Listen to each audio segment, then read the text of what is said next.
Damos inicio a la primera exposición que estará a cargo del señor Ramiro Costa. Ramiro es economista jefe de la Bolsa de Cereales de Buenos Aires, teniendo a su cargo al Instituto de Estudios Económicos, el Departamento de Estimaciones y Proyecciones Agrícolas, el Departamento de Formación y Capacitación. Además, es miembro del Consejo Asesor del Instituto para las Negociaciones Agrícolas Internacionales, INAI. Es miembro del Consejo Directivo de la cadena argentina de trigo Argentrigo, de la Asociación Argentina de Girasol, ASAGIR, y también de la cadena argentina de maíz y sorgo, Maizar. Participa también del Consejo Directivo de la Fundación de la Facultad de Agroeconomía de la Universidad de Buenos Aires. Ha sido consultor de la Comisión Económica para América Latina, CEPAL, y de la Organización de las Naciones Unidas para la Agricultura y Alimentación, FAO. Es autor de numerosos trabajos de investigación, capítulos de libros, artículos periodísticos y conferencista en seminarios y congresos internacionales y nacionales. Ramiro Costa hablará sobre agroeconomía en la Argentina. Bienvenido.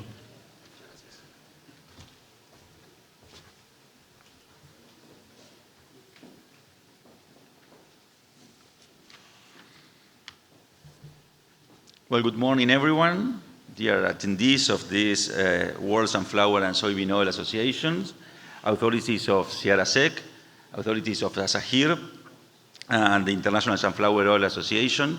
For me, it's a real honor to be here today. I'm going to talk about the agronomics in Argentina, not only in terms of sunflower and sunflower oil, sunflower meal, but also some numbers and figures about the importance of the whole agricultural sector in our country. So let's start with the importance of agricultural in our economy. As you can see there are four main variables that define this relevance of the agricultural sector in Argentina. The main one is the share that this sector has in our economy. You can see there 17% of the total GDP is produced by the whole agricultural sector in Argentina. Another important information is that this is also an important source of employment. 24% of the total workforce of the private sector in Argentina is working in one of the 36 value chains related with agriculture. Also, it has a very important generation of payment in terms of fiscal revenues. As you can see in the slide, 16% of the total is generated by the agriculture in Argentina. And finally, the main number there is that 65% of total export came from the agricultural sector in terms of primary production, byproduct, and all the other value chains related with this. Now I want to focus on the value chains related with the oilseed sector. You can see that the soybean value chain is the main export complex in Argentina, generating export revenues of $25 billion for the past year 2022. That represents nearly 30% of total export of our country. This highlights the significant role that the soybean plays in our economy. Secondly, on the other hand, the sunflower complex in Argentina is located as the 8th largest exporter of our country, reaching to a number of almost $2 billion per year in terms of export. So again, both complex represent something like 30% of total export of Argentina. 28% by the sunflower, by the soybean chain, and 2% the sunflower. But another important aspect that is important and relevant to highlight is the foreign exchange market. As I just mentioned, 65% of total export are explained by the agricultural sector. But the important thing is that most of them are net exporters currencies, because this sector exports a lot, but imports just a little. So for the other sectors in our economy, like manufacturing, non-financial private sector, energy and fuels, machinery and equipment, transport, retail, and etc., maybe they are exporting at some point, but they import much more.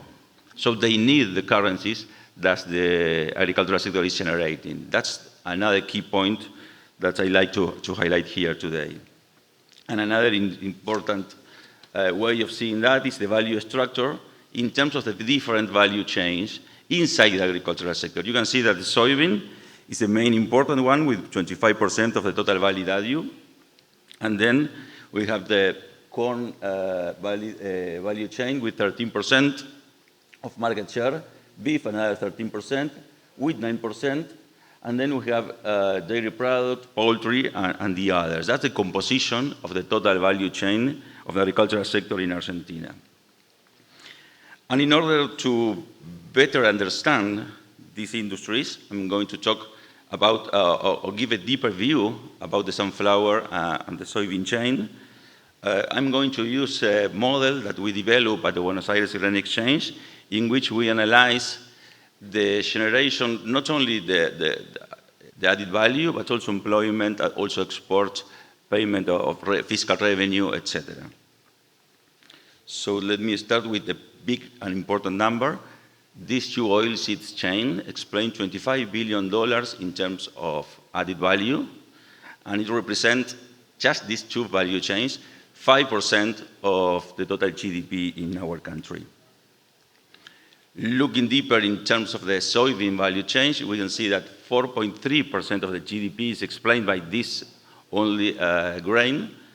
28% of total export are explained by the soybeans. And in terms of market share, of the export market share, we can see that Argentina explained 7% of total export of soybeans, 39% of total export of soybean oil, and 38% of export of the soybean meal. And in terms of the sunflower chain, we can see that it represents 0.35% of Argentinian GDP. Its export represents 2.1% of total export. And in terms of the international market, we can see there that Argentina represents 4% of total sunflower seed export, 8% of total sunflower oil export, and 12% of the meal export in terms of the global market share. So now let's take a closer look at the area planted for the 6 main crops in Argentina. You can see there the graph for soybean, barley, sunflower, corn, sorghum, and wheat. And we see there that over the past 22 years, we have seen a remarkable increase in 46% in the total area planted. During this period, as you can see there, 52% of the total area are explained by soybean and by sunflower. And this is a big number. It also is an important number for the oilseed sector with an increase of 37% of increase in this period. But I want now to draw your attention to the production graph, in which we can see that what happened in the last 22 years, during this period, we see that production levels almost double the production that we had 22 years ago. We can explain that in terms of the improvement that the Argentinian farmers and the Argentinian complete value chain has in terms of improving productivity, investing more money, invest technologies, best seeds, fertilizers, agrochemicals, processes, and the whole value chains, giving the best to improve yields, not only increasing production because of the incrementation of the land planted. So in this analysis of the Argentine agricultural industry, I would like to show you the picture for the production of sunflower in Argentina. You can see there that for the last 4 years, we've seen a significant growth in this area, with the current season reaching to 3.9 million tons. And this is very important because we heard a lot about the drought situation here in Argentina, and no matter that, this was a very good year for this crop in our country. And this is just a snapshot of the sunflower balance sheet in our country for the past year, 2021-2022. You can see there the numbers for the area harvested, the yields that we have past year, total production, stocks, and then the different demand part of the market, from export to seeds and other uses, and then the part that goes to crushing, and the part that goes for oil and mills and flour, and the part that is going to the domestic market and the international one. The same analysis for the soybean chain now.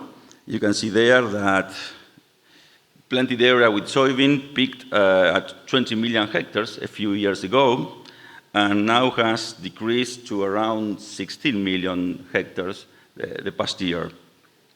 Despite this reduction, you can see that this is one of our main production, our main crops in our country, and it's still really and very important. And when we see the same graph in terms of balance sheet, you can see there the importance that we have in terms not only on export, but also on crushing.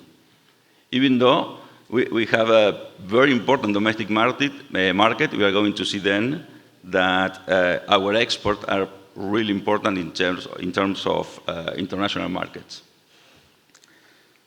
Talking about technology, I'd like to show you how we produce those tons in Argentina. Just to start, I'd like to give you this image of the FAO definition of what conservation agricultural is. And despite, you can read there the definition, but there are three important variables.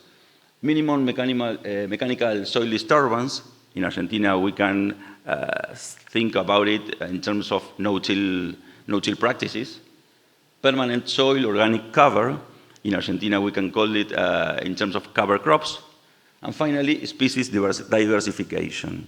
What we are going to see next is how is Argentina working on these three important sustainability indicators.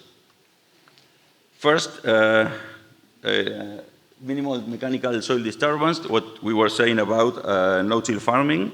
In Argentina, as you can see there in the graph, we use it in something like 90% of the total area.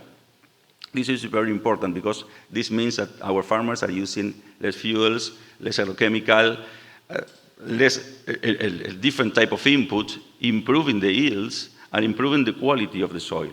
So this is a very important conservative technique that our farmers are using almost all over the planted area. The second variable, cover crops, you can see there, the percentage of farmers that are using these techniques is increasing by almost 5 times in just 5 years. 20% of our farmers are using cover crops technique. And this is very important in order, again, to keep our soils healthy. Then we have a species diversification, the percentage between grains and oilseeds. And you can see there that we were from a relation from 30 to 70 in 2014 to 2015, and nowadays it's almost 50 and 50. So again, this is another important indicator to analyze the sustainability of our systems in terms of the three main variables that the FAO was defining. But also we have another type of indicators that we analyze at the Buenos Aires Grain Exchange, like input and efficiency in terms of the variable input application, in which farmers try to get the maximum productivity of each input that they are applying to their fields, in terms of seeds, in terms of agrochemicals, in terms of fertilizers. And as you can see there, these important and new techniques is applied by almost 20% of the farmers in our country. Finally, this is the last index related or regarding this sustainability part of this speech. And I'd like to show you an index that tried to resume the whole information and trying to say, okay, how farmers are producing in Argentina in terms of technological levels. You can see there that you have a green part of the bar, high technological level, the blue part of the bar, medium, and then you have the red part with low technological level. And most of our farmers are somewhere between medium and green. And it is steady for the last years that we have our ground survey. And we know that if policies improves and gets better for our farmers, this data even could be better than the one that we are looking these days with the last number for 21-22. After analyzing the technological and sustainable matrix of Argentina agriculture, I would like to move to another topic, very important topic, related with one of the, what we can call like a global challenge. I'm talking about food security. What's doing Argentina for improve the global food security in the world? And you can see there that Argentina ranks third in the world in terms of net food providers. It means that Argentina is not only a great producer, not only a great exporter, but it's also one of the major net exporters in the world. Many other countries could be big producers and big exporters, but maybe they are also big importers. So at the end of the day, they are not making a big effort in terms of the global food security. Argentina remains third in this important indicator. And when we analyze Argentina as a global player in the different grains that we are going to see, and oil and meal, we can see there that the ranking, for instance, sunflower seed in Argentina is 4th in terms of the market share in the world, and for soybean seed, Argentina keeps the third position in the world market. When we analyze the situation for oils, Argentina is in the 3rd position in terms of the sunflower oil market share, and for the soybean oil, with almost 40% of the total market, we are leading this market. And finally, the situation with sunflower meal, you can see that Argentina, again, has a very important position with that 4th place behind the EU, Russia, and Ukraine. And for the soybean meal, again, we are the #1 in terms of export of this product to the world, with almost 40% of the total market. Now about destination, sorry, I thought I was moving to another topic. About the destination, Argentina have a very diversified basket of countries that we export our oil. In this case, this map shows the soybean oil destinations for our country. But you can see there that India is our main exporter, with almost 50% of the total export that Argentina is selling to the world in 2022. And for the case of the sunflower oil, the situation is almost the same, with 48% going to India. Now, yes, going to the soybean and sunflower crushing industry in our country. As you can see there in the map of Argentina, within a radius of 300 kilometers, 50% of the soybean production takes place. And 80% of the crushing capacity is located there, near the ports from Rosario to Santa Fe, let's say, and 90% of oils and protein meals are exported. These important figures are achieved thanks to the work together of more than 300 crushing plants and extrusion plants in the same region. 80% of annual production is industrialized, and more than 90% is exported by this region in Argentina. 1.9 million trips from farms to port goes to this region each year to achieve these important numbers that we just saying or mentioning. And you can see there the structure, the infrastructure that make this possible. In terms of our crushing capacity, for the last 5 years, you can see that the crushing of soybean in our country reached a plateau of something like 39 million tons per year. And for the case of sunflower this year, we are estimating 3.4 million tons of crushing, and something nearly 3 million is the average of the past years. And something that I think that it's really important to highlight is the crushing capacity that we have.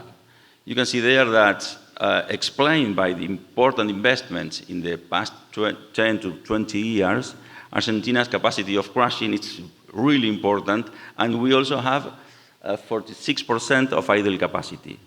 That means that if we have more production, if we have better policies or more demand, we can easily produce more produce more meals, more oils, and export because we have the capacity already there to be used. And talking about that kind of policies, of possibilities, it's important to analyze which kind of ag policies do we have here. We can talk about a lot about export tax, quotas, or many other policies that we have, but I think that you are all aware about that, and you may know it very well. So I'd like to show you just one index that resumes all of those policies in just one number. You see the producer support estimate is an index that made the OECD countries each year and measures the level of support that different countries has for the farmer sector. And you see that most of the bars are in the positive side of the graph.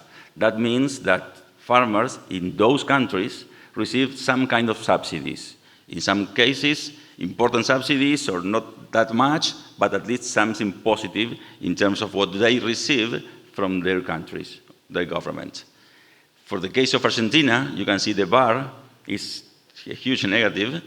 In fact, we are the least in the ranking, and that negative number, it was something that we had for the last at least 22 years. So our sector is working an improvement that we have, the productivity that we have, the indicator of sustainability that I just showed to you. They were made under this scenario. If the scenario would be better, we can imagine what will happen with our production, with our yields, with our productivity, with the increase of production and future export that we will have in another different scenario. In fact, we analyzed that using an economic model in which we run different scenarios, we run different situations, and then we can think about the total production that we could have under each of them for the next 10 years. And you can see the blue line there in the middle. It's what we call the baseline scenario. That means what will happen with Argentine production for the next 10 years if the policies were exactly the same that we have today. Under that scenario, we can increase our production levels by 22%. But we also run a different one with worst policies that we had in our past history, with increases in export taxes, with quotas, and with other things that we used to have. And you can see there the orange line, where the increase under this scenario could be just 14%. And then we ran a better one, the green line, that is not considering any subsidies, just considering less fiscal pressure, better policies, macroeconomic stabilization, and smart commerce. Under that new scenario, Argentina could double the increase of production that we are estimating for the one that we have these days as a baseline one. So again, under new set of policies, Argentina could increase without much effort, doubling the rate of increase of our production. So finally, we reach to the part of analyzing the situation for this season, this drought season. This is the third drought in a row that we had. You know that we are facing La Niña, a very intense situation of La Niña. Maybe this is finishing and we are entering into a neutral situation. But this crop season, it was under this bad scenario. And you can see there an indicator, a map with the NDVI anomaly, when we can see the condition at the national level. When we see brown dot, it's a situation that is worse than the average. When we see green dots, it is a normal to good situation regarding the past years, right? In comparison to the average for that same regions. And this is, if you focus on the main land area in Argentina, the north part of Buenos Aires, the south part of Santa Fe, part of Córdoba, almost all Entre Ríos, you can see that it's all brownish. That means that in the best part of our cropland, what we call, say, like the Corn Belt of Argentina, the situation was of really a stressful situation for crops. I like to compare with the situation of 2008 and 2009, the map of the left, and then the current situation, the map on the right. And you can see the one of 2008, it's like a greener situation. And I put it there because that was the year with the worst drought of this century. So now we can see that the one that we had this year is even worse than the one that we had before. So after looking for those maps and understanding the impact of the drought, I'm going to show you just, this is the latest slide that I had, the numbers, the impact in terms of production levels and economical situation in terms of export, fiscal revenues, and impact on the GDP. This year, with a drop of production of almost 40%, we are going to finish the season with the lowest number of total production for the 6 big crops in our country of the time series that we had at the Buenos Aires Grain Exchange. If you see that in numbers, past year we produced 130 million tons, and this year, if the numbers keeps where we are estimating these days, we could finish at 84 million tons. That means that the corn production could be in 36 million tons. It means a reduction of 16 million tons from the previous season. And for the soybean, we are estimating 25 million tons. That means a reduction of slightly more than 18 million tons in comparison with the past season. In terms of exports, I show you the graph where I was saying that Argentinian agricultural sector explains 65% of total exports. And look what is going to happen this year in Argentina. We are going to have almost a drop of 50% of export of this sector, and that has the equivalent of something like $20 billion less in a yearly basis. The drop in tax collection reaches to slightly more than $7 million. And finally, all of these numbers is an equivalent of a drop of 3% of total GDP. That's the, unfortunately, numbers that I have to show you for this strange and very bad season. But hopefully, I will be happy if finally I left the idea of a country that has enormous potential for the near future. We have investment already done. We have a very competitive primary sector. We are using the better technologies that exist all around the world, and you can see that the profile was a very sustainable way of doing the things. So with this is my last slide. Thank you very much for your time.